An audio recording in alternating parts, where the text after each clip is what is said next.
Olá, muito boa tarde, você internauta ligado aqui nas nossas informações no site Notícias Agrícolas. Estamos de volta com a nossa programação de boletins, agora para falar um pouco mais sobre mercado de açúcar e de etanol. E para isso eu conto ao vivo com Lívia Coda, analista de açúcar e etanol da Redpoint Global Markets. Lívia, muito boa tarde, obrigado pela sua presença mais uma vez aqui com a gente.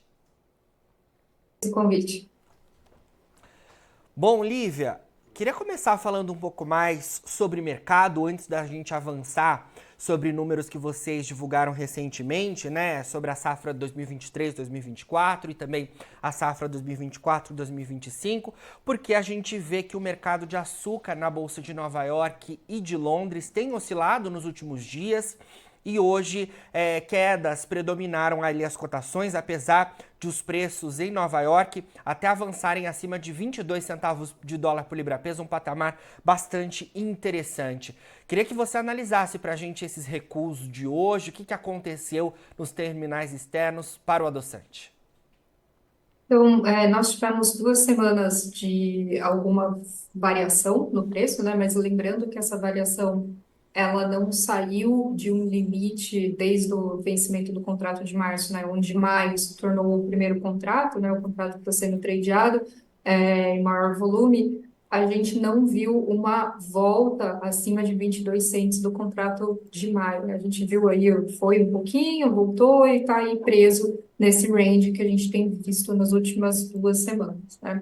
Acontece que na semana passada e nessa, no início, a gente ainda está sofrendo alguns efeitos das conversas, das discussões que a Conferência Internacional em Dubai e também a Datagro trouxeram, né, com algumas visões um pouco mais pessimistas para o Brasil em termos de volume de cana de muitos analistas, né, além de uma visão um pouco, talvez um pouco mais baixista para preços quando a gente considera o hemisfério norte, com a Índia vindo um pouco mais forte, não que isso vá trazer volume de exportação do país esse ano, né, nós ainda não vemos nenhum volume de exportação para 23, 24, mas dá um certo conforto em termos de balanço global, uma Índia e uma Tailândia mais forte. A Tailândia, sim, poderia trazer um pouco mais de produto. E aí, hoje também, né, nós tivemos o mercado reagindo um pouco ao relatório da Única, que trouxe, sim, volume moído um pouco aí na média, um pouco acima do esperado, mas acho que a grande novidade que o relatório trouxe é que 28 unidades produtoras devem reiniciar sua atividade na primeira semana de março. Isso, porém, a gente acredita, né, que sejam unidades que vão moer cana da safra 23 e 24, né, nesse final ainda, da cana que poderia ser bisada, e vão começar a operação com isso, dando mais tempo para a cana nova de 24 e 25 maturar ali no campo, né? Então, seria é, uma estratégia de continuar a moagem da cana que a gente tem de produto ainda dessa super safra brasileira 23, 24. Muito bom, importantes informações então que repercutiram sobre o mercado hoje. Eu já aproveito para entrar então, né, diante desse otimismo quando a gente fala da safra 2023-24, né, Lívia? A moagem de cana estimada por vocês da Redpoint teve uma atualização e a gente vê que ultrapassa já as 650 milhões de toneladas para o centro-sul do Brasil na temporada em andamento, que termina oficialmente agora neste mês de março. De fato, recordes sendo batidos por essa temporada atual, né, Lívia? Sim, e pensando que algumas usinas já vão dar início à safra, né, mas ainda moendo essa cana durante o período de 23 e 24, né, a gente acredita sim, olha, hoje nós já chegamos, totalizou uma moagem de 647 milhões de toneladas, né, então dando início a uma safra, não início, né, mas algumas usinas já operando em março, o final da safra 23 e 24, a gente acredita sim que 655 milhões de toneladas de cana sejam factíveis para 23 e 24. Já entrando em 24 e 25, a gente ainda tem o risco climático, que de fato as primeiras semanas de março, né, as últimas semanas de fevereiro trouxeram menos chuvas do que o esperado para a região. E isso pode sim ter um efeito até na nossa última estimativa. Nós passamos um número de 615 milhões de toneladas da última vez que nós revisamos nosso número, mas existe sim uma tendência de baixa e nós podemos, dentro das próximas semanas, rever esse número, mas a gente ainda acredita que abaixo de 600 milhões de toneladas é muito prematuro para afirmar. Mesmo porque não foram as chuvas, né, essa seca, ela não atingiu todas as regiões de maneira uniforme.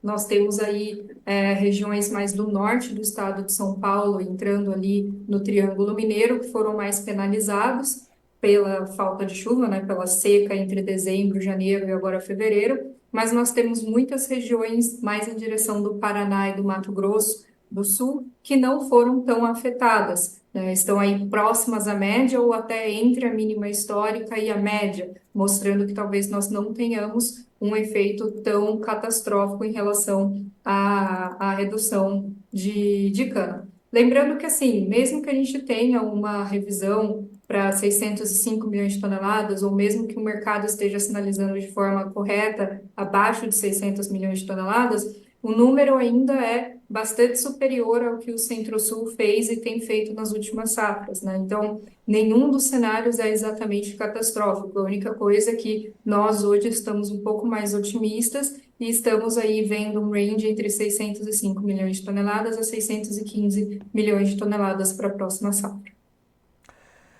Certo.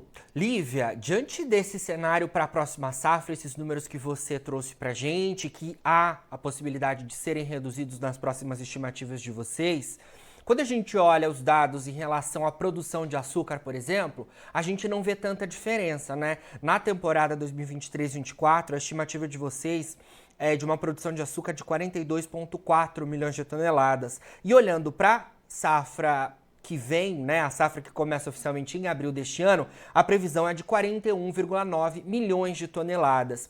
Mesmo diante dessa safra que tende a ser menor, né, quase 50 milhões de toneladas a menos, a produção de açúcar vai seguir de alguma forma firme no próximo ciclo, na visão de vocês?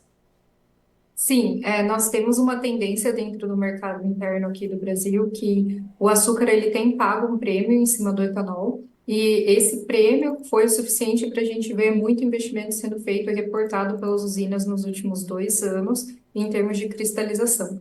E como esse prêmio ele se mantém e se manteve durante o período também de grande fixação das usinas, a gente vê uma tendência de que a gente tenha um max sugar novamente nessa safra, e esse max sugar pode ainda ser muito, né, pode ser superior ao max sugar visto no passado por conta desse investimento em cristalização. Então, hoje, contando com uma expansão do etanol de milho, contando com o fato que os estoques de passagem estão altos, pois nós tivemos uma super safra de cana e a produção de etanol acabou sendo residualmente grande, assim como do açúcar, e os estoques de passagem estão confortáveis, né? Nós temos a tendência do preço do etanol continuar abaixo do preço do açúcar, e já que as usinas já fizeram grande parte da sua fixação, que elas maximizem o açúcar durante essa safra de 24, 25 que se inicia. Então, hoje nós temos aí, né, um range entre 605 e 615 milhões de toneladas de cana. Vamos dizer que nós temos também um range de produção de açúcar entre 41,5 e 41,9, né, milhões de toneladas de açúcar. Isso aí Isso. também dependendo do mix, que pode variar entre 51,5% e 52% para a próxima safra, pensando na capacidade que as usinas investiram.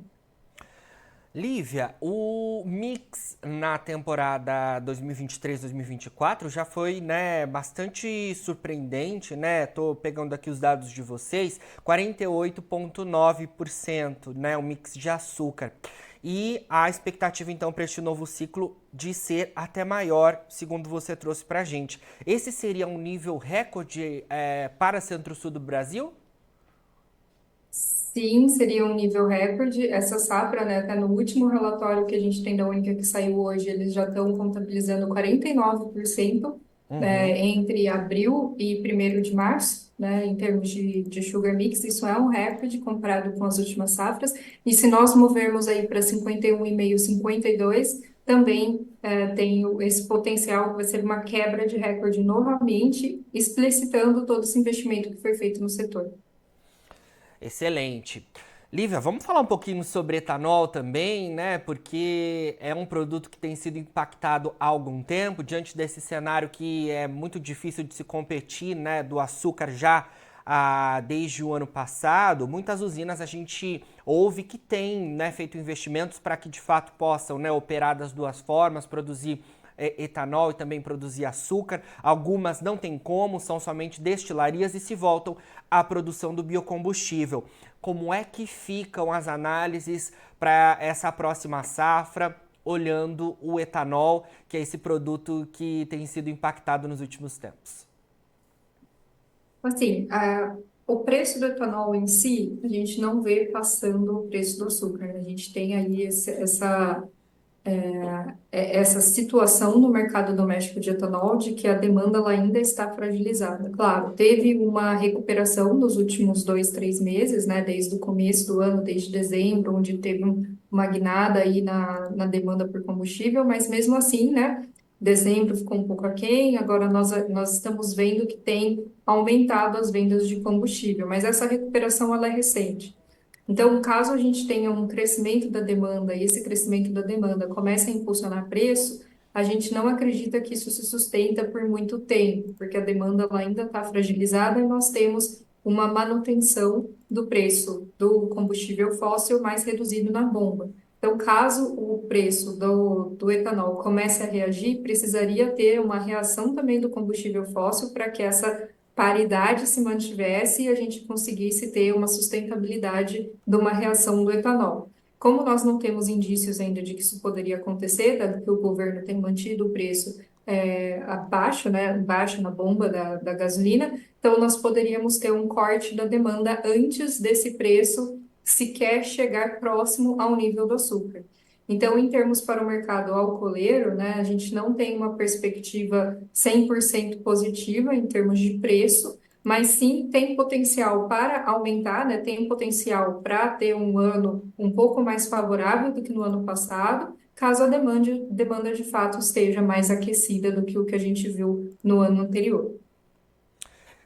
Certo, explicado aí então as perspectivas para o biocombustível. Importante análise da Lívia Coda. Obrigado mais uma vez pela sua entrevista aqui, Lívia. A gente volta a se falar com certeza ao longo das próximas semanas para ir atualizando os nossos internautas sobre o setor sucroenergético. Sempre que tiver novidades aí da Redpoint, chama a gente por aqui, tá bom? Eu que agradeço, muito obrigada, fico à disposição. Boa Tchau, tchau. semana. Tchau, tchau. Conversamos ao vivo aqui no Notícias Agrícolas com Lívia Coda, analista de açúcar e de etanol da Redpoint Global Markets. A gente trazendo uma análise bastante completa em relação ao setor sucroenergético, né, a produção de cana nesta safra e na próxima safra e as perspectivas relacionadas ao mercado de açúcar e de etanol. Agora, na finalização do nosso boletim, você encontra os perfis das nossas redes sociais. Siga a gente por lá para se manter atualizado sobre todas as informações do agronegócio brasileiro. A gente fica por aqui, mas daqui a pouquinho tem mais boletins ao vivo. Fica por aí, a gente se vê. Notícias agrícolas, informação agro relevante e conectada.